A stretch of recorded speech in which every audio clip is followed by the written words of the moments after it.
70%. They're going to look for the steal if they can find it, but they do not have the steal. Oh my goodness! Polarbearmike grabs a double kill, and the chase is on. Polarbearmike. He is a player that I've wanted to team with for a long time because he's good. I'm good friends with him, and I've played ranked countless times with him, and he just seems like a person that really loves the game and gets in depth into it, and VOD reviews and plays and tries different things, doesn't stick with the meta. So I think that's a really beneficial person to have on your team, and especially somebody as confident as him. When he makes a call, like, you can follow that call and be happy about it. I mean, I have a lot of respect for Mike. I mean, me and him go back a ways, have a lot of history, and he's always been a really tough opponent to play against. I like the way he thinks about the game. He does a really good job of leading teams, so I think Mike's just a great overall player. He's got a really diverse god pool. He always did on my team on the rival Ghost era. I have a lot of love for Mike. I think he's an amazing support player. I think what he's capable of with the team, he gives a lot of energy. He has a great way of just being really loud, and I don't mean that in a bad way. I mean that as a get everyone on the same page right now kind of situation. He will play all the best gods. He won't have a god that is really good that he just won't play. He doesn't have any blocking in his head. He won't just think other supports are better than him at one god, so he's not going to play it. He doesn't limit himself in any way like that.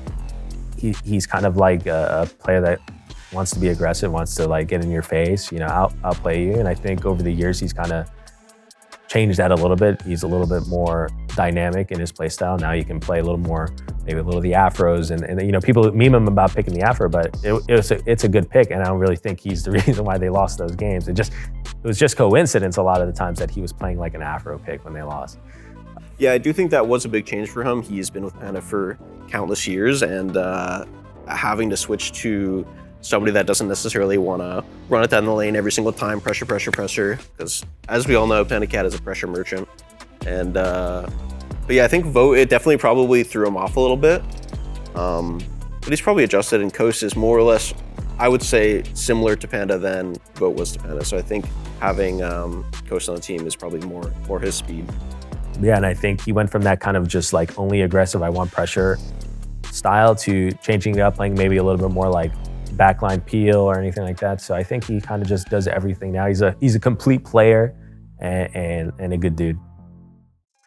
Neil wouldn't say that if there wasn't a camera on him. Neil's actually a complete dick, and he ruined my life twice, actually. So yeah, I don't know. I don't really like to think about what other people think of me too much, honestly, like both positively and negatively. I just like to try to be the best teammate I can be. Sometimes I am, sometimes I'm not, sometimes pain in the ass, you know, it just depends. But I definitely think throughout my career, I've been very privileged to play with many great players and great teammates. So it is nice to hear people like Twig kind of share the same feelings that I would feel towards him.